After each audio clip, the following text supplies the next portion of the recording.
Good morning, ladies and gentlemen. I'm John Allen. I'm the president of Brookings, and on behalf of the institution and our partners at Service Year Alliance, I want to welcome you all to this important event today. I want to welcome those coming in over the webcast, and of course, we always welcome the media. This morning, you'll be hearing from a distinguished group of leaders and volunteers on the matter of national service. But let me make a few brief comments to begin with.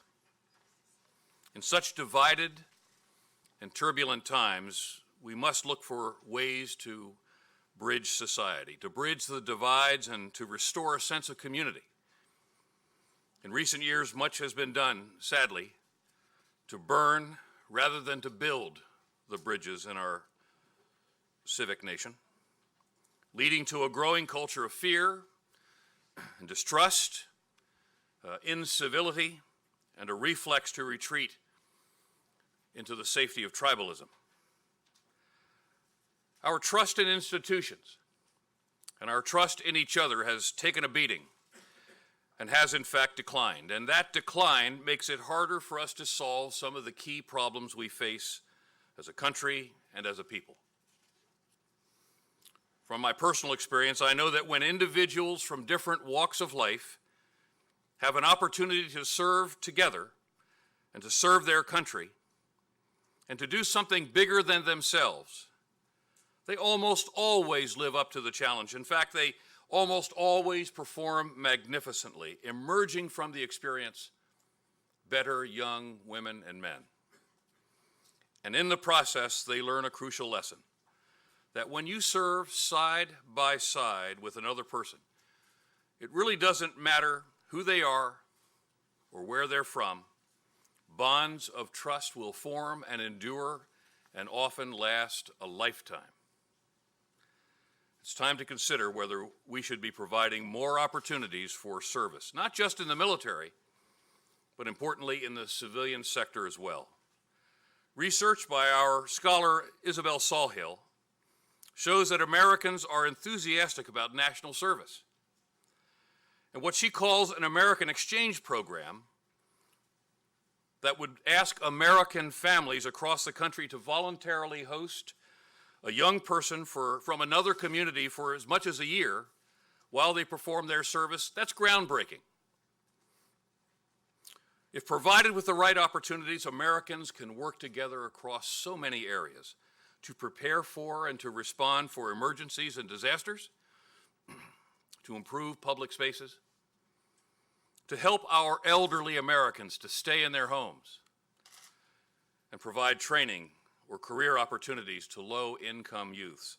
And that doesn't begin to even scratch the long list of opportunities and possibilities that lie before us. This event this morning, by virtue of those who are participating and certainly those in the audience, this event this morning importantly lies at the intersection of where policy meets action. And the people that you'll hear from this morning, the conversations that you will listen to this morning will be all about translating policy into action. And that's so important. So we welcome our panelists, we welcome our guests, we welcome the conversation this morning, and most importantly, we welcome you. We're going out over webcast, and we're very much on the record. And with that, Belle, may I offer you the floor, please, for your remarks and the first panel. Thank you.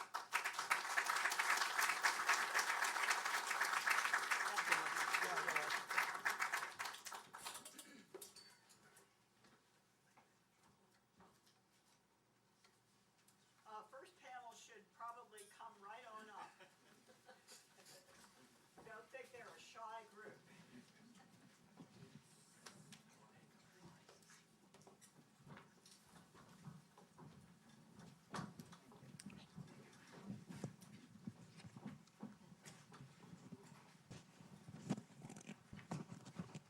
So, good morning, everyone. It's great to see this group, and I am so thrilled to be on the stage with so many leaders in the national service area. Let me start by saying just a few words about national service itself. I'll be echoing to some extent what President John Allen has just said, but I'm not sure it can be said too many times. We are a very divided nation. You all know that. It's a cultural problem, it's a political problem, it's an economic problem. So I do not want us not to forget about that. One writer recently said, we are texting and tweeting ourselves into disunion. I thought that was an interesting way of putting it.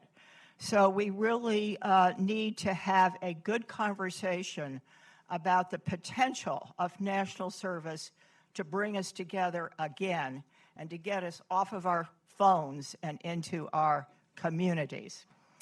So there are many benefits to national service in addition to the role it can play in bringing us together. It has benefits for the participants, the young people who serve. It has benefits for the communities they serve. And you're going to hear much more about that through the rest of the morning. But the basic point, I think, is that democracy cannot flourish when we do not trust each other and do not trust our institutions. And I think national service can play a role. This is no easy task, but we should do everything we can to repair some of these divisions. There is considerable evidence, now I'm just putting on for a second my hat as a researcher, because I've delved into this a bit, lots of evidence that when people work together on a common task across divisions that would normally keep them apart, they learn, as John Allen said, to trust and respect each other and to form bonds. And the military is the classic example of where we have seen that happen, as he said. Now, I personally got interested in this issue when I was working on a book last year called The Forgotten Americans, and I got interested in all the usual policy solutions to the problem of people who've been left behind in our society or our economy. But I came to the conclusion at the end that public policy alone are the usual kinds of policies that we talk about here at places like Brookings aren't sufficient. They're necessary, but we also have to really start talking a lot more about relationships and about respect. And in some work we're going to be doing in the future, we'll be saying a lot more about that. After I finished my book, I decided I needed to field test the ideas and take them on the road. So I went out and I did focus groups in 3 cities in America with middle and working class Americans. And one of the things that really surprised me was the degree of concern about these divisions and the degree of enthusiasm amongst the public. And I'm not talking about a sophisticated public here, I'm talking about ordinary, everyday working Americans for doing something about those divisions, and national service appealed to them a lot.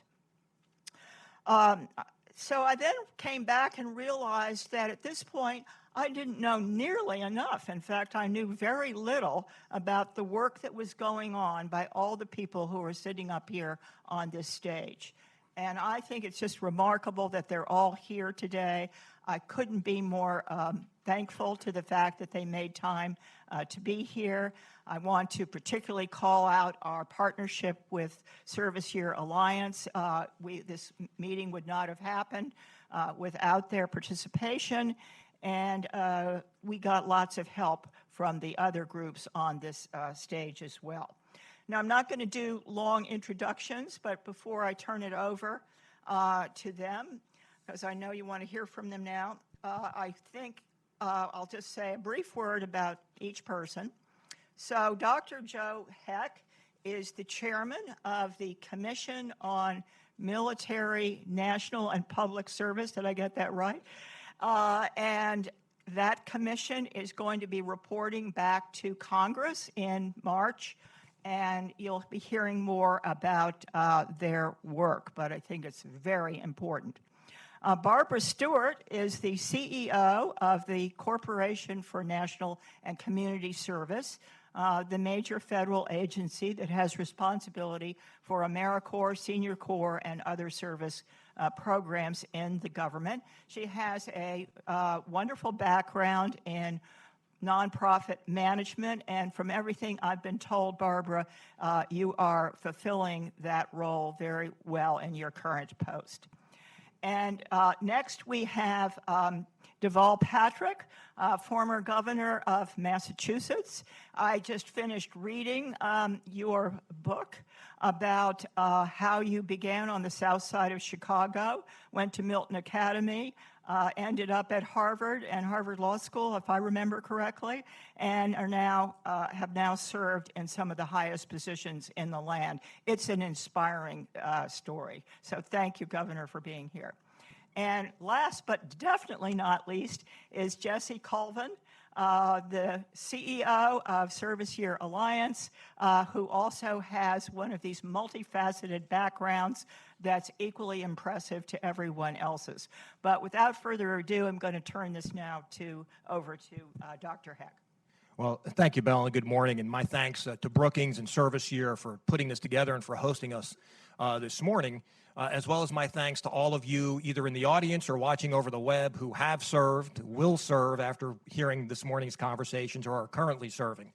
It's an incredibly important time in our nation's history, as people have talked already this morning about how do we heal the rifts that we see in our society, and how national service is one of the potential solutions to healing these divides. It's my honor to serve as chairman of the National Commission on Military, National, and Public Service. And for those who have not heard about the commission previously, we were chartered by Congress in the fiscal year 17 National Defense Authorization Act. It originally started as a commission to review whether or not women should have to register for selective service. However, the late Senator John McCain and Senator Jack Reed saw an opportunity to do much more with the commission than just answer that single question. And so they expanded the scope of the commission's mandate to look at how can we actually encourage more Americans to participate across all service lines, whether it be in uniform in the military, whether it be in a national service program, which we also include local community similar programs, or in public service, which is finding a job in state, local, federal, or tribal government, or running for elected office. There are 11 bipartisan members appointed by leadership from Congress.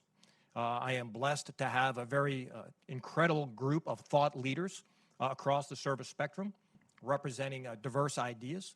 And we have worked over the last 2 years in listening to the American public about their views on service. As Belle mentioned, our goal is to issue a final report in March of 2020 with recommendations back to Congress, the American public, and the President about how we can actually encourage more Americans to serve. I also want to thank John Bridgeland and John DiIulio, who are in the audience, for their recently released report on Will America Finally Embrace National Service, because it segues perfectly into our commission's vision, which is every American inspired and eager to serve. So what have we been doing over the last 2 years since we started? Our first year was a fact-finding tour. We traveled around the country.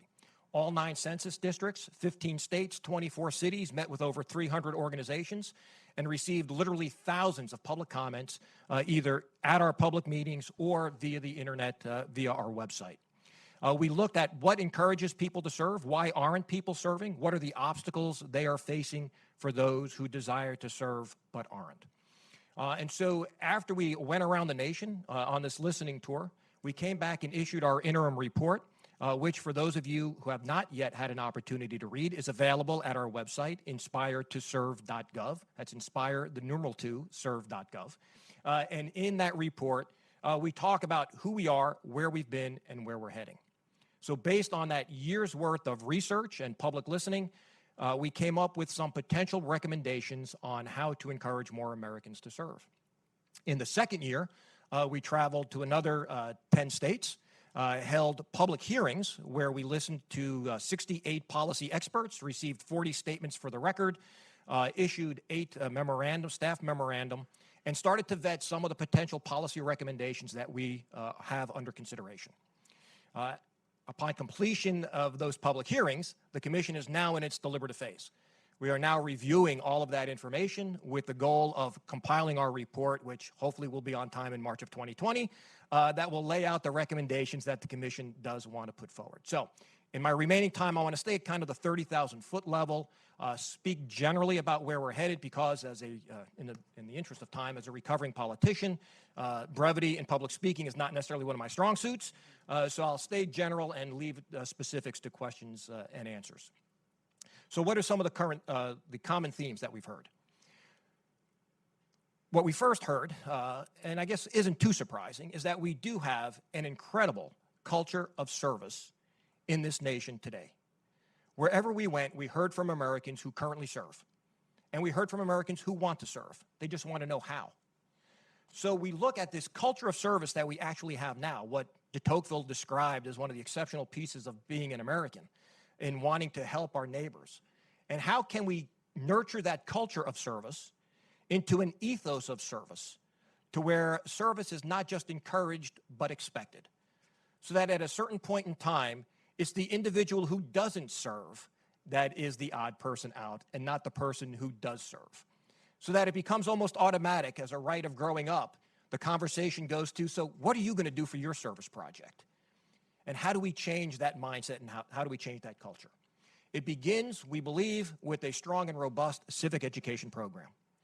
We feel that over time, as academic curricula get more and more compressed and pressed for time for other subjects, that civic education has fallen by the wayside. Now, while there are some great programs in some states, by and large, civic education has fallen away.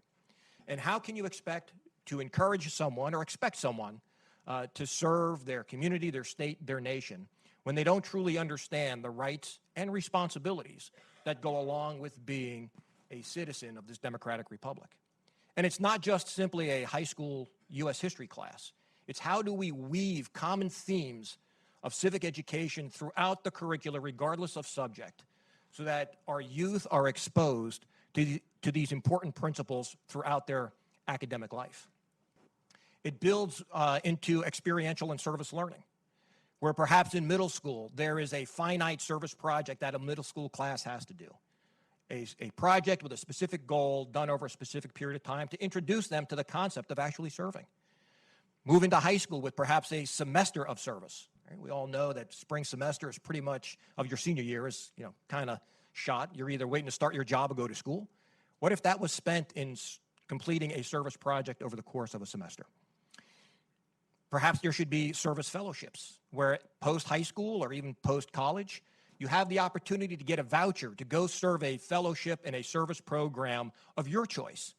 Kind of have the money follow the service individual. So it begins with that piece. It then grows into how do we get more individuals aware of service opportunities? How do we make them aspire to serve? And then how do we grant access? The three buckets that we are really looking at. Right? You can't be or do what you don't know doesn't exist. You think about it, when I was growing up, I saw Peace Corps commercials. I haven't seen one in over 20 years. We spoke to military cadets in ROTC down at Fort Knox, many of whom were 2- or 3-year scholarship students, because none of them knew about the opportunity for a 4-year scholarship while they were in high school. No one talked to them about it. Less than 5% of today's youth take the ASVAB test in high school. So how do we increase awareness, number one? Once we make them aware, how do we inspire them? Right? What are the incentives, whether they be direct financial incentives, whether it be an educational award, whether it's appealing to their sense of patriotism or some altruistic characteristic that they want to follow, but we then have to have them be inspired to want to serve. And then we have to have access, right? What we hope is beyond our wildest dreams. The commission is overwhelmingly successful and all 329 million Americans want to serve. Now, we know we won't have 329 million service opportunities. But what we must do is make sure that for those who are aware and inspired, that they have access to a clear and supported path to service. And that service opportunity has to be meaningful and worthwhile to that individual. Because we know that once you have someone serve one time in a meaningful way, they are hooked for life. They will come back and serve again. It may not be right after the first service opportunity. They may go out, start their career, start a family. At mid-career, say, I now have the time I want to go back and serve again. Post-retirement, they may want to come into the RSVP program and start to serve again as a senior. As a physician, I always bring things back to a medical analogy. I believe that every American has a service gene. My job is to figure out how to activate that gene, because we want every American inspired and eager to serve. And so with that, I call for your help. Not only do we value your input, but we need your input as we consider our final recommendations and continue to draft our final report. Our public comment period remains open till December 31st of this year. So I encourage anybody who's either here today or listening who has a comment on these important issues. One, to read our interim report, see where we might be headed, and then two, to provide your comments on where you think we are headed and whether it's right or wrong. Please do so via our website, again, at inspiretoserve.gov, because it is only through your help that we will achieve our vision of every American inspired and eager to serve. Thank you.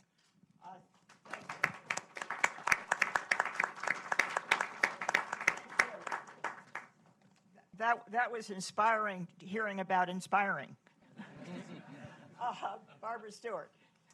Thank you so much. Thank you for having me here this morning. I appreciate Brookings and Service Year Alliance for putting this on, and it's wonderful to be in a room full of people who know about service, are supporters of service. I am interested very much in the first two panels. For those of you who thought you might slip out and not hear the last panel, you're making a big mistake. The last panel is going to be fantastic. It's an opportunity to hear from our AmeriCorps members and alumni about how service has impacted their life. So I encourage you all to stay for what will be the best panel. No offense to all of you. So again, it's a pleasure to be here with you this morning. As Belle said, I lead the Corporation for National and Community Service, and for those of you who may not be aware, we're the federal agency for service and volunteering. So we promote service and volunteering, and we administer the multiple AmeriCorps programs as well as the Senior Corps programs.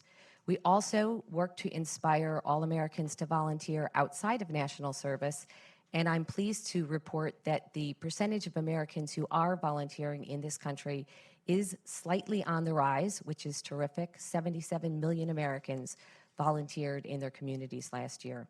But today our focus is in national service and the impact that that will have on our community at large. So a couple of things. We are actually celebrating the 25th anniversary this year of the first swearing in of the first class of AmeriCorps members. More than 1 million Americans have served in AmeriCorps programs. That's a huge alumni network. But we continue to struggle with awareness of our programs. As Dr. Heck was saying, if you don't know about your opportunity to serve, then you're not going to serve. We need to be broadening that, and I'll touch on that a little bit further. But it is exciting to think about the impact that these over 1 million Americans have had in our community. Again, I feel like I'm in a room of friends, but I'm going to just take a brief moment to touch on some of our community impact.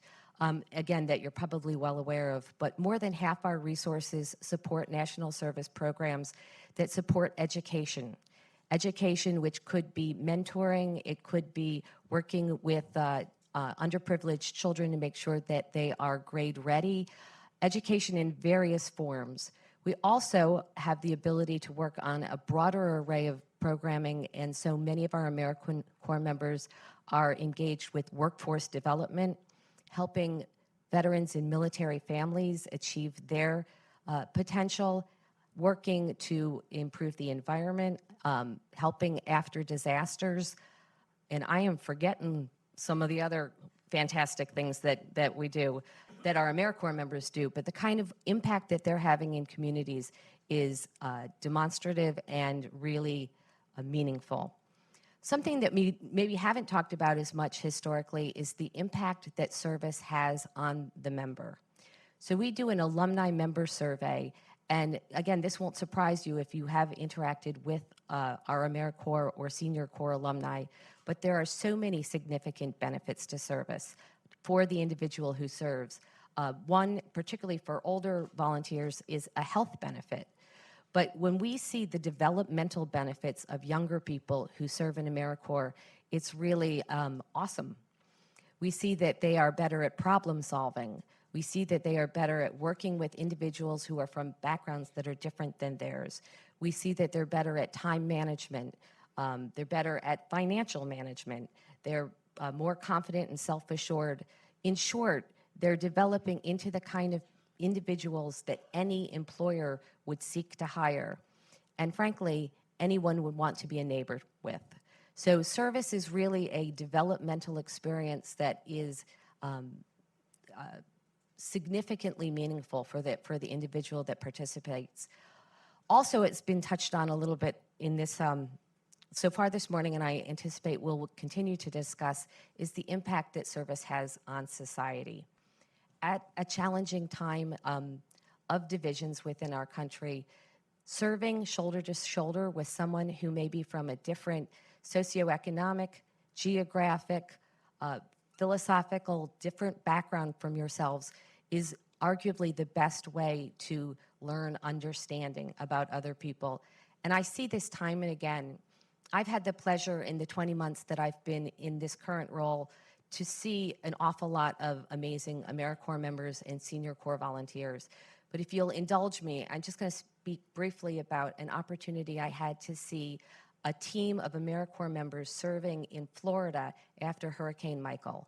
And to see individuals from such very different backgrounds. I had a chance to chat with the teams and to speak with a young woman who had a master's degree in anthropology, who was serving right next to a young man who told me that he had been in a gang in LA, working with a gentleman who was taking a gap year before he went to Columbia.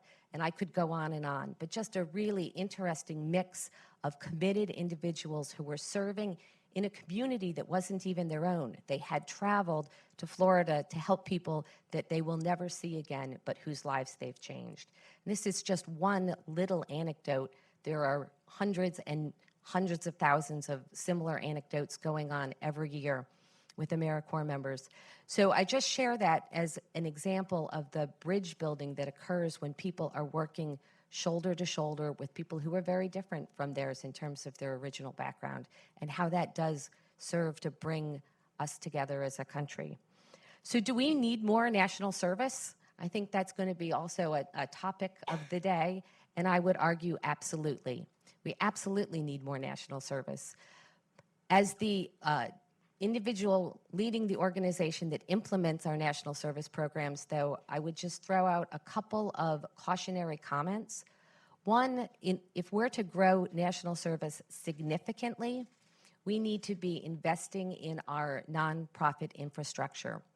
The way our national service programs currently are funded through the Corporation for National and Community Service is a combination of a variety of programs, but our biggest program is both a formula program where money is given to states to fund national service programs in their communities, and a competitive program.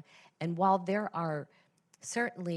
a demand for more national service opportunities, there's certainly more capacity out there now to provide a high-quality national service opportunity for Americans. It's not unlimited. If we were to double the amount of resources in a year, we would really need to be also committing to strengthening our partners in the field. We would need to be building the nonprofit capacity. We also need to be building the capacity of the Corporation for National and Community Service, and that's something that I have been very focused on in the time that I have been with CNCS. We need to strengthen our infrastructure so that we are well positioned for the long-term growth of national service, and that's something I'm very committed to doing. The last point I would want to make is really piggybacks on what Dr. Heck said, and that is that we need to broaden awareness of these programs. I'm going to make the assumption that folks in this room are familiar with AmeriCorps and its life-changing impact, familiar with the importance of volunteerism, but there are hundreds of, 100 million, well, let me be more specific. Our research indicates that only half of Americans have ever heard of AmeriCorps. And that's unfair to the other half who never have, because you can't serve in these programs if you don't know about them. Service is a life-changing opportunity. Again, you're going to hear that, I think, throughout the morning, and you'll see that in living color when you see our AmeriCorps members and alums speak to you. But if you don't know about the opportunity, you can't take advantage of it. So one of the things that I hope that we'll all focus on, and certainly the Corporation for National and Community Service will be working on, and piggybacking off of the great work of the National Commission, is how do we broaden the number of Americans who are aware of service opportunities so that they can take advantage of them. So again, I really appreciate this opportunity to be with all of you this morning, and I look forward to hearing from my fellow panelists.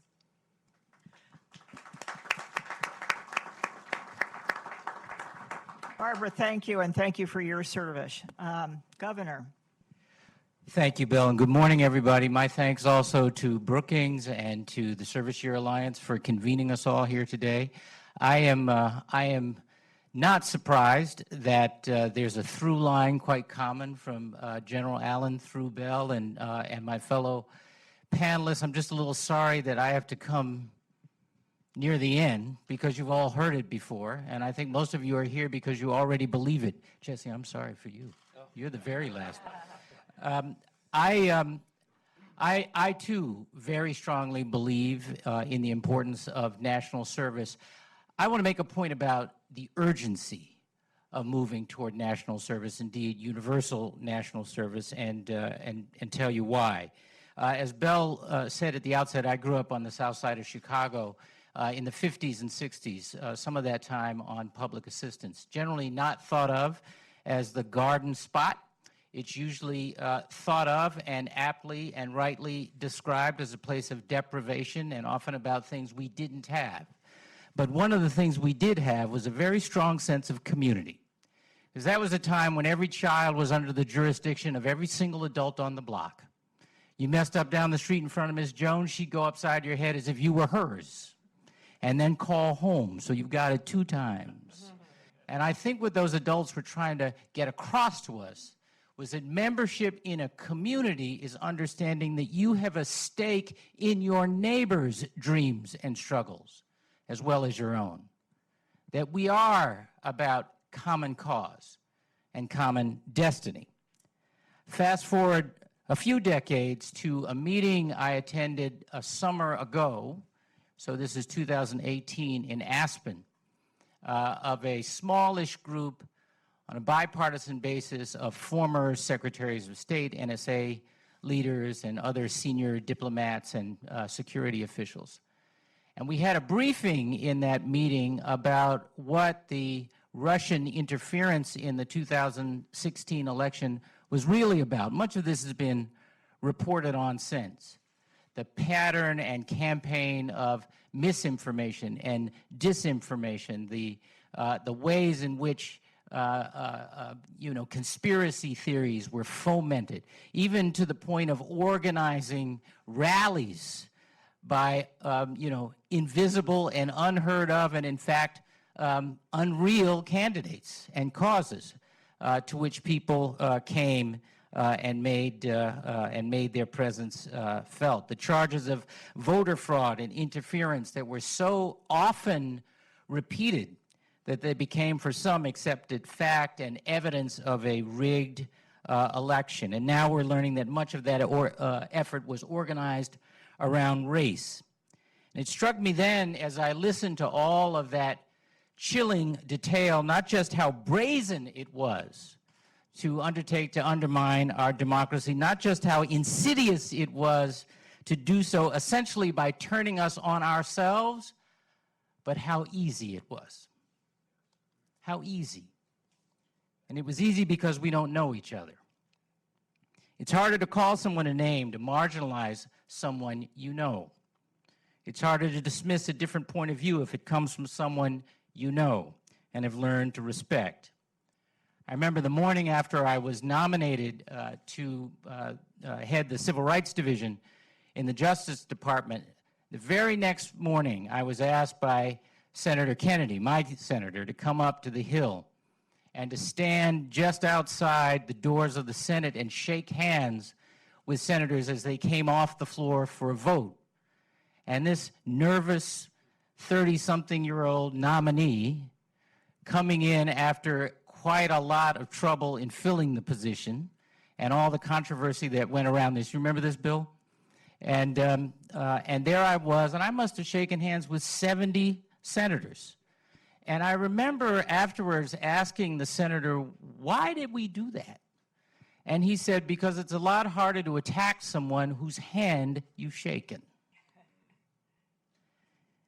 I support national service because we don't know each other, because our sense of national community is frayed and in some ways is unraveling, and because unless that is repaired, all hope for lasting and meaningful change that meets our generational responsibility to leave things better for those who come behind us, all hope of that is in jeopardy. And I know it works.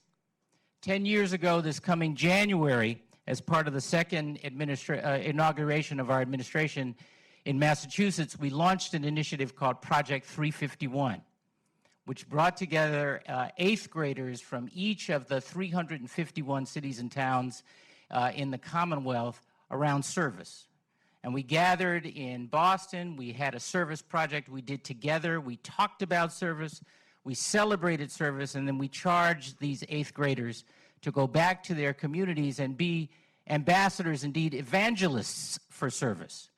And we focused on that because it tends that the athletes, the scholars, they get their recognition. Sometimes the good citizens don't. And this was about elevating that. 10 years in, this initiative is still underway as a functioning nonprofit. And the estimates are that those young people have touched 650,000 plus lives in our Commonwealth and made each other understand that service is not just about what you do, but who you are.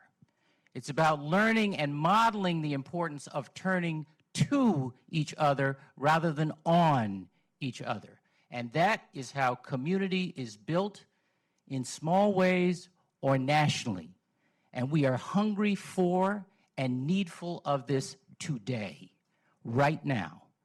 And so I'm so glad you're here, but I'm so hopeful that we will go from here and advocate for universal national service for our own sake and the future of our democracy.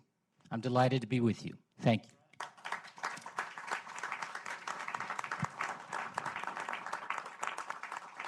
Governor, thank you, and I love what you pioneered in Massachusetts with lifting up citizenship and not just athletic and academic achievement. We really need that. Jesse, so wonderful to have you here, and sorry you had to be last because you were the key person in helping you and your organization, helping to put this together. So thank you again for that. I'm Jesse. I'm the CEO of Service Year Alliance. It's great to be here. The first thing I want to say is we take at Service Year Alliance the alliance part of our organization's name very seriously. So on behalf of my team, I just want to convey to Bell, to the Brookings team, to General Heck, Barbara, Governor, and to everyone here, thank you for your partnership, for making this event happen, and for being allies.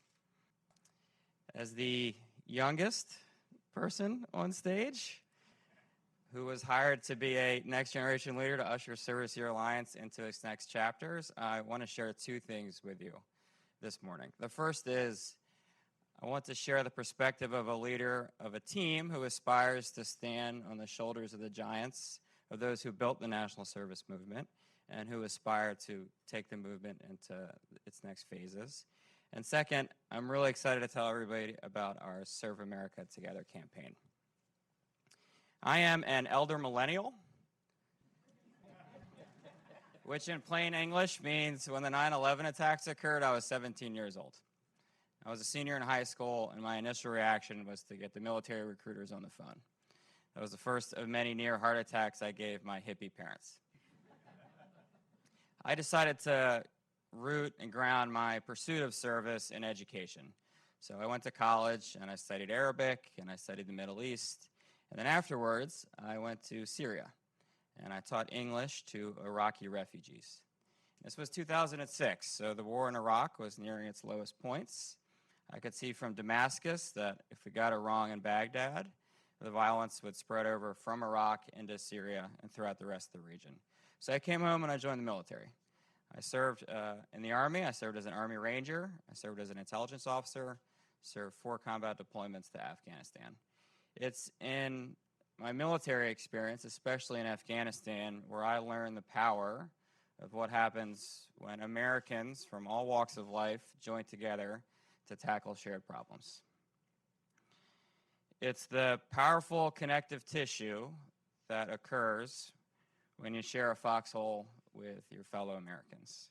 We learn to trust in each other, and we learn to trust in the institution that sent us to man the foxhole in the first place. If you've been to a Habitat for Humanity work site or a AmeriCorps classroom, you're seeing that same connective tissue. Different type of foxhole, but same connective tissue. My national service experience transformed my personal relationship with my community, with my country, with my own sense of my own citizenship. When I met my wife on a blind date, my wife served in a police uniform, actually here in Washington, D.C., and had worked for members of Congress on the other side of the political aisle. What got us to date number 2 was not my wit or my charm. It was our common experience around our service. Flash forward to 2017, my wife and I heard that the first year of marriage is particularly easy, so we just went ahead and had a baby and ran for Congress.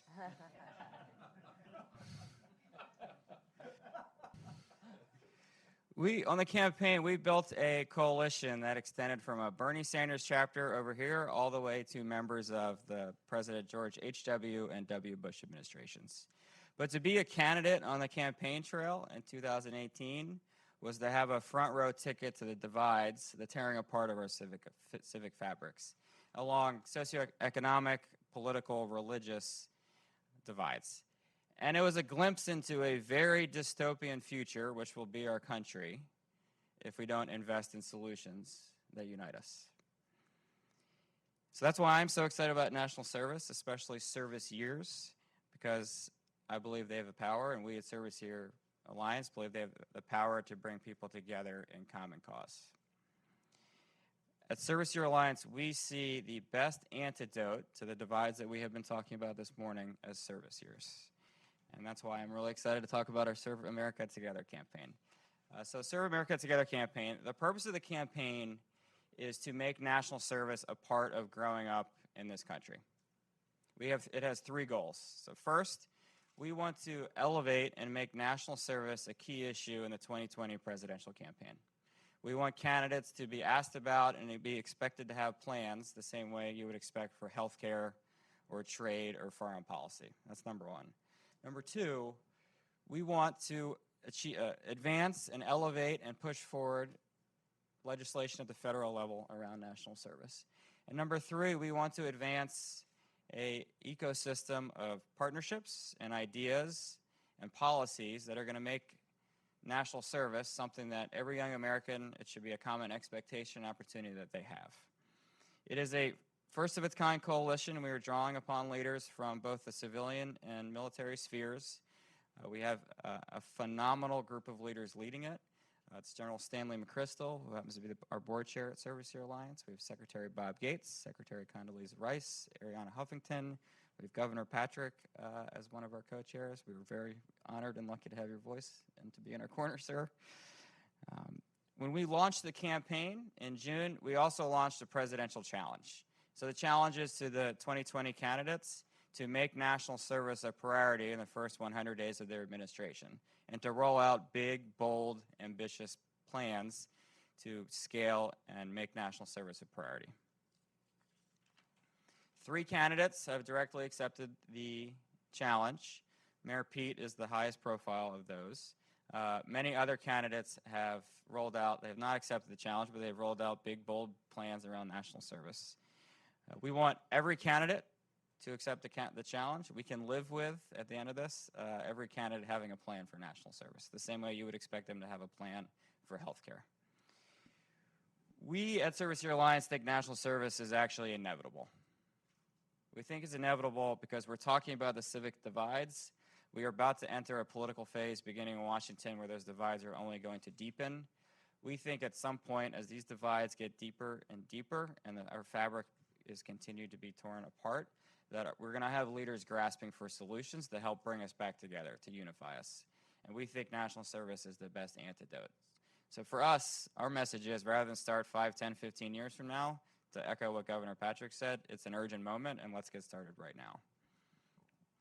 If we are going to get there, we're going to need leaders from both sides of the aisle who are thinking about the day after tomorrow, or the day after tomorrow, looking for ways to unify the country. And if we're going to make national service part of growing up in America, we need to grow and strengthen our alliance. So if you have a child or a grandchild at home who is over the age of 18, and this sounds like an opportunity they should be thinking about, come talk to us. We can help. If you are a Hill staffer, please go back to your boss and tell them that this is an issue they should sink their teeth into. We need champions on this issue, and there's an opportunity for leadership. If you're connected to a presidential campaign, go talk to your candidate, tell them to answer the challenge, tell them to make national service, him or her, national service a big part of their plan. And to everyone else, come join our alliance and help make a year of paid full-time service, a service year, part of growing up in America, and a common expectation and opportunity for all young Americans. Now, you can tell I ran for office but didn't win because I've left some time on the clock.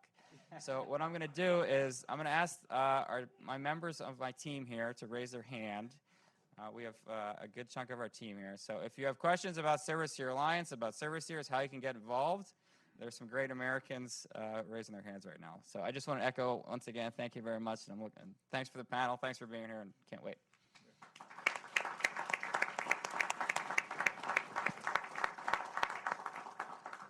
Thank you, Jesse. And if any of you have questions you'd like to ask each other or further comments you'd like to make in response, now is the time to do it. I have a few questions if you don't. And then in a few minutes, we'll turn to the audience itself. So those of you who are out there, be thinking what you might want to ask when we get to that point. While everybody's thinking, I'll start out by throwing a question back to Dr. Heck. You talked a lot about getting out around the country and listening to people, which I think is so commendable, and it sounded like the reaction was very positive. I just want to push a little bit on where were the divides in the divide. In other words, where were people saying, yeah, it's a good idea to have national service, but what about X? What were some of the pushbacks as well as the enthusiasm? Well, interestingly, Belle, there really wasn't much pushback to the concept of national service. I think where there was some debate that we encountered was over whether or not it should be, mandatory / universal versus remain a voluntary program. Certainly those that want to keep national service as a volunteer program feel that that is one of the most important underlying premises of service in this country, is the willingness for somebody to actually volunteer. As we define national service for the commission, it's the personal commitment of time, energy, and talent to a mission that contributes to the common good by protecting the nation and its citizens, strengthening communities, or promoting the general welfare. And folks feel that the most benefit comes from volunteering. And it's interesting, we met with high school students all around the country. We talked to them about this idea of a semester of service or perhaps a gap year where it would be a year of service. Universally, they were all for it. But they said, just don't make me have to do it. Right? They want to do it, but they want it to be their idea. Right? So that's the one side. The other side, as we've heard, is it should be a kind of a rite of passage, as in many foreign countries. And we actually spoke with many foreign countries that have some type of requirement for national or military service. So I think that was the biggest divide. But encouraging to us was the fact that no one really said, I don't think national service is a good idea. Okay. Barbara Stewart and also Governor Patrick, I think that this is a very complicated issue when you think about what's the role of the federal government and what's the role of states and communities and the nonprofit sector.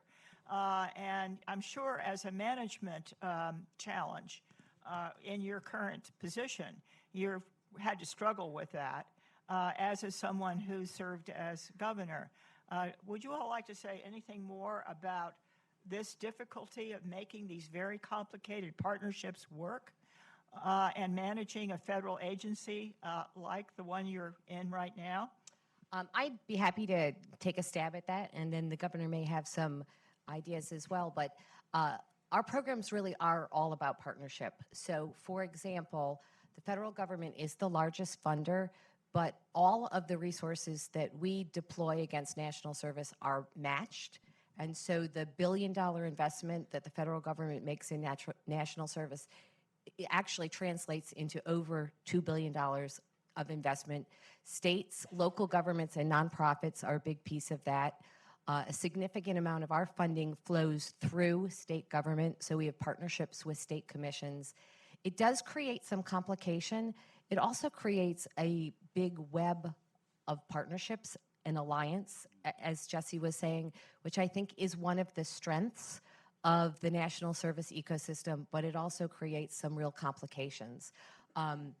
When you want to make change, some people embrace that change and others don't embrace it as quickly. So as we try and improve the national service ecosystem, you really have to get the buy-in of a whole lot of folks. I also was frustrated in my early years or early months at CNCS to learn that many governors don't know about this wonderful resource that they have. So the expectation when AmeriCorps was first developed was that the governors themselves would be deeply involved, and that hasn't fully occurred over the years. And so I think one of our continuing challenges is to make sure that state government recognizes what a wonderful asset national service is in governors' ability to promote their own policy agendas because of the nimbleness and the local nature of national service. Anything you want to add to that? No. I guess I would just say this, Bill, because I want to be respectful of your question, and I think Barbara did really nail it. But I think we should be careful not to let the complexity of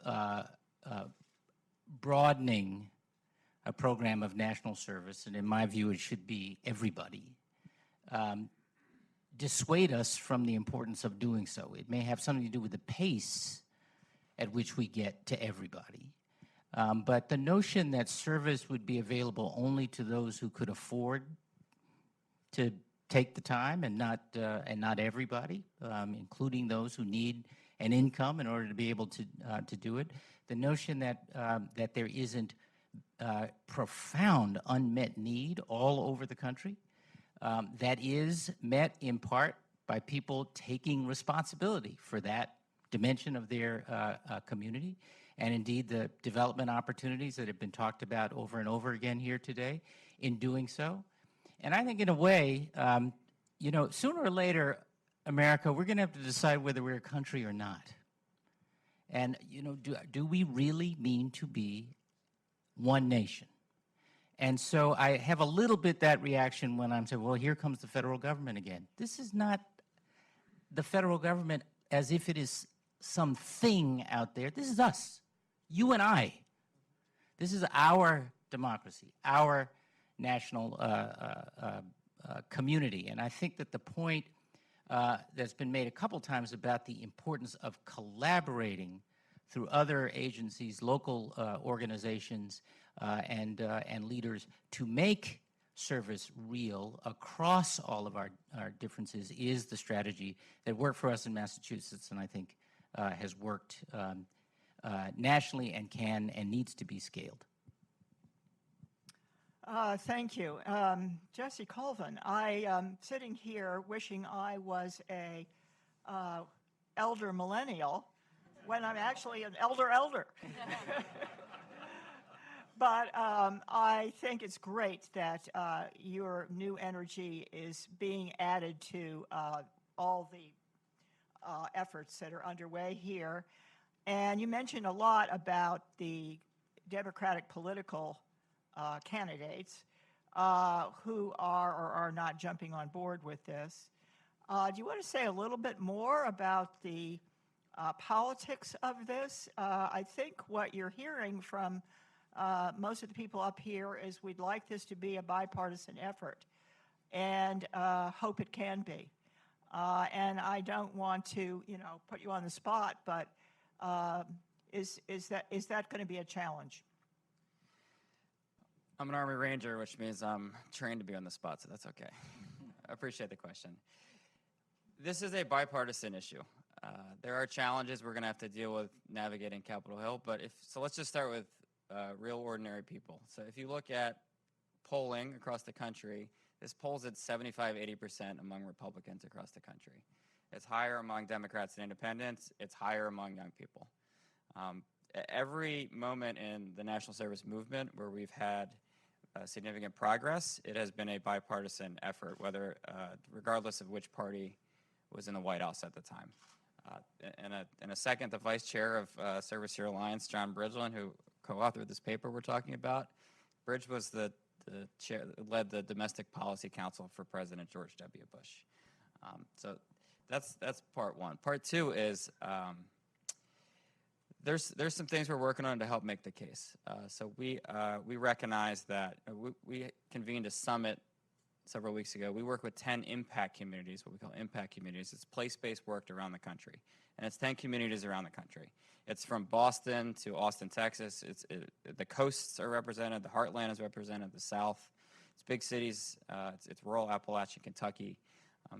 Service looks a little bit different in each of those communities, and that's just fine. We want it to be locally driven.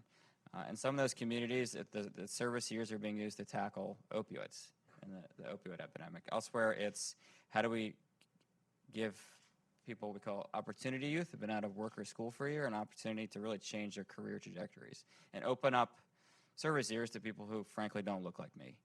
So the more we do that, the more tangible. If I can take somebody hypothetically to say Toledo, Ohio, or Austin, Texas, or East Boston 3 years from now and show them this is what a community with universal national service looks like, that's going to make our case easier on Capitol Hill. And the last thing I'll say is the teenagers in your life, they probably frustrate you because they can be frustrating, and they have very little trust and patience for their parents and grandparents. They're out on the streets marching. The other side of that coin is they feel the urgencies and they have no patience and they want this. So what might be frustrating in your personal lives, we actually see as one of the main reasons this movement's going to get across the finish line. And if I could put an exclamation point on that. Yeah. From my experience, national service is one of the few truly bipartisan issues that are being discussed in this town, in Washington, D.C., which makes it a pleasure to be part of. We've seen increases in our appropriation the last 2 years under Republican House and Senate. There's a lot of bipartisan support for national service, and we should be capitalizing on that. We need to be taking advantage of the breadth of support because it's really one of the great assets of national service. Thank you. Those were really important comments, I think. And I want to reinforce something that, Jesse, you said about two of the people who are sitting in the audience and that are going to be on the next panel. They're sitting next to each other, and I'm looking right at them. And one is Bill Galston, who was Deputy Director of the Domestic Policy Council in the Clinton administration, and I was there as well, and we worked hard on this. But then there is John Bridgeland, who played a very important role as director of was it also called the Domestic Policy Council in the Bush administration? And so I think we have that represented here today, and I'm so glad you all spoke to that. All right, I think it's probably, unless anybody up here has anything more they'd like to say, I'm going to open this up to the audience. Wait for someone brings you a mic. Please introduce yourself and your affiliation, and try to keep it relatively short. I may collect a few different questions and then let the panel here decide which ones they want to tackle. All right, start right here in the front row.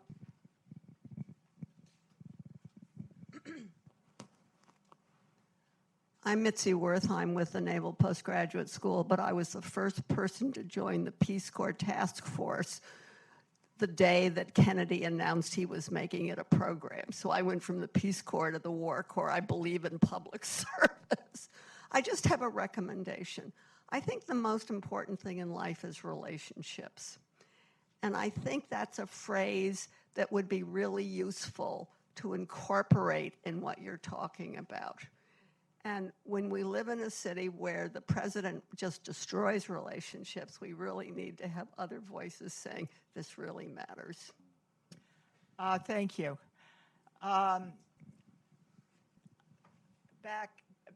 there, yes, you. Yes, right. Good morning. Actually, I was pointing to this guy right here, but go ahead, and then you can pass the mic over to him. Okay, I'm Bill Galvin with the Center on Conscience and War. And we've heard a lot of talk about universal service and an expectation of service. We also heard from Dr. Heck about young folks who said, we like service, but we don't force us to do it. So my question is, if you're talking about universal service, are you thinking it's going to be mandatory? And if so, how will you deal with the people who say, I'm not going to do it? And if it's not going to be mandatory, how are you envisioning making it universal? That's a really great question, but let's hold and get a couple more.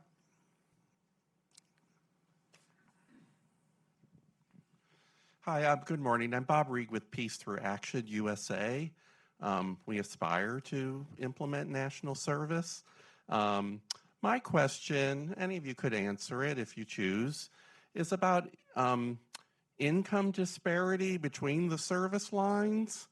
I'm working on budgeting for some privately funded positions right now, and boy, am I having an awareness check about what it costs to actually afford housing in different communities in the country.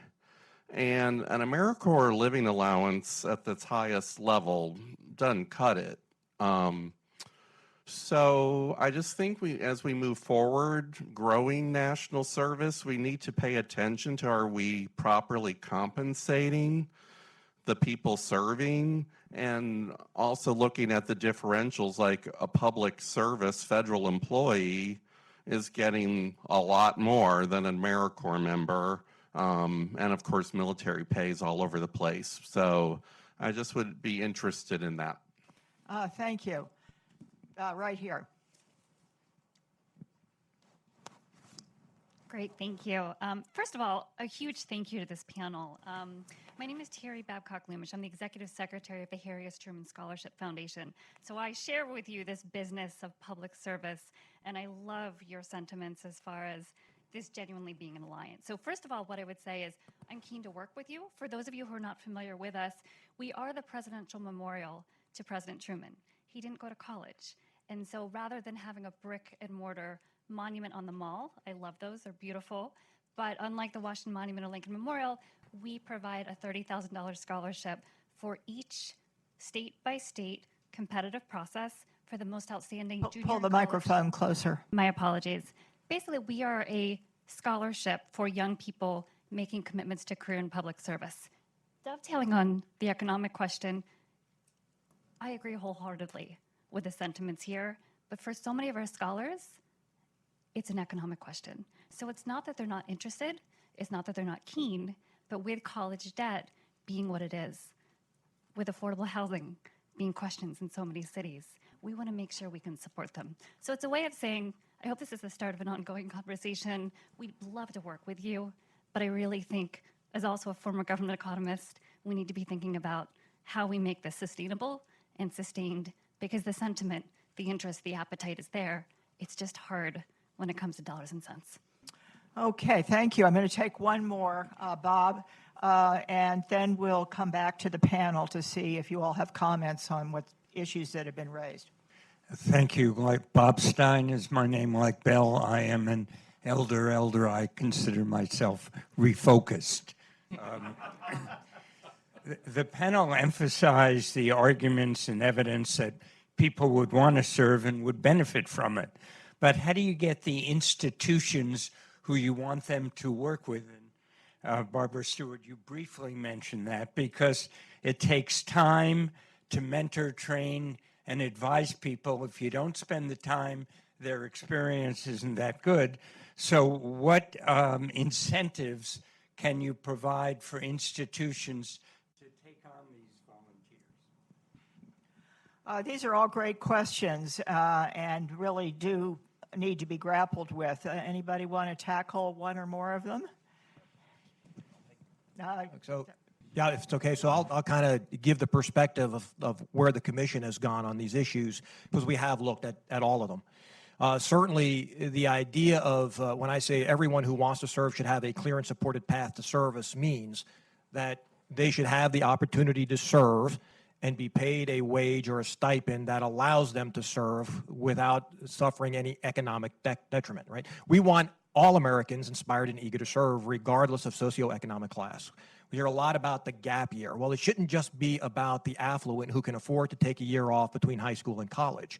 If we truly want to heal the divides in this nation, then it goes to what's been said by other panelists of putting people from diverse socioeconomic backgrounds together in service to a common cause. And so that means we have to be able to provide the resources necessary for all individuals to have that opportunity. So, long story short, is one of the areas that we are looking at is how do we better define or reestablish or change the benefits packages that are associated with various forms of service so that all those who want to serve actually have that clear and supported path. I would not, while I do not plan to reveal any of the recommendations that will be coming out, I would say I would not be surprised to see a portion of the final report that addresses this area in great detail. Terrific. Yeah, Jesse. I'm going to try to answer 4 questions at once quickly. We are very clear at Service Year Alliance. We are advocating for voluntary universal national service. We think the way to get there is through peer pressure. That's when we talk about common expectation and opportunity. We think we will hit a tipping point when young people meet and say, where did you serve? And if you haven't served, General McChrystal likes to talk about when people start looking at their shoes because they're embarrassed because they didn't serve. That's how you get to universal. Cost. I mentioned the Alliance. There's a great member of our broader community, our broader Alliance called Silver Nest. I encourage you to check them out. So in San Jose, for example, where housing costs are through the roof, they're one of our impact communities. We recognize that folks doing service years cannot afford the rent based off their living stipend. It's a nonprofit that we've brought in, and they're helping match refocused elders with perhaps an empty room in their home with a young person who's doing a service year. And there's all sorts of wonderful byproducts that come out of those relationships. Cost and who does service years. The reason we advocate, our mission is a year of paid full-time service. When I joined the military in 2006, the word privilege wasn't really in the lexicon, but had I wanted to go in a different direction and done a service year, I would have had the economic privilege. My parents could have supplemented me. If we want to get to the number of people doing service years, we're going to have to unlock communities who don't have that privilege, which means some of these service years are going to be around workforce development. So rather than sign up on perhaps a recruiting message around service for service sake, because you don't have the privilege to think about it that way, you have to help a family member put food on the table. It's about giving you a job opportunity and a career trajectory you wouldn't have if not for the service year. And the last thing is just cost in general. You hire an Army Ranger, you get a blunt answer, so let me just be blunt. Service years are expensive. Average is about $22,000 a year per person. Big, bold ideas often cost a lot of money. What you probably don't know, and if you're a Hill staffer, I encourage you to take this back to your boss, the federal government gets $2 back for every dollar it invests in service years. So it gets $1 back in terms of taxes. If you look at the data, people who do service years tend to earn more over their lifetime, and that comes back in the form of taxes. That's a really good thing. And the second thing is, if the federal government gets $1 back in terms of federal social safety net programs. So in plain English, that means people who do service years tend to have to rely upon federal social safety net programs. So this might sound counterintuitive, but if you work for a member of Congress who is interested in reducing the size of the federal programs that we call social safety net programs, service years are actually a great place to invest federal dollars, because if every $1 that goes in, $2 come back. So I'm trying to answer 4 questions very quickly. Thank you, Bill. Terrific. Any other comments from up here? I love what Jesse had to say, and I love your examples. I think that was terrific. I would only elaborate to say partnerships is the way we make service years more available to a greater population and some creativity. So in some of the communities where we operate, the local transportation authority has offered free transportation. In other places, we have additional benefits offered by local partners, and we need to be continuing to develop those partnerships. Our partners at the state and local level need to continue to develop them, but we need to make these service years available to all Americans, regardless of their background, and those kind of partnerships are how we're going to do it. Okay, well, I think it's time to thank all of you for being here and taking the time to do this. It's been a terrific discussion.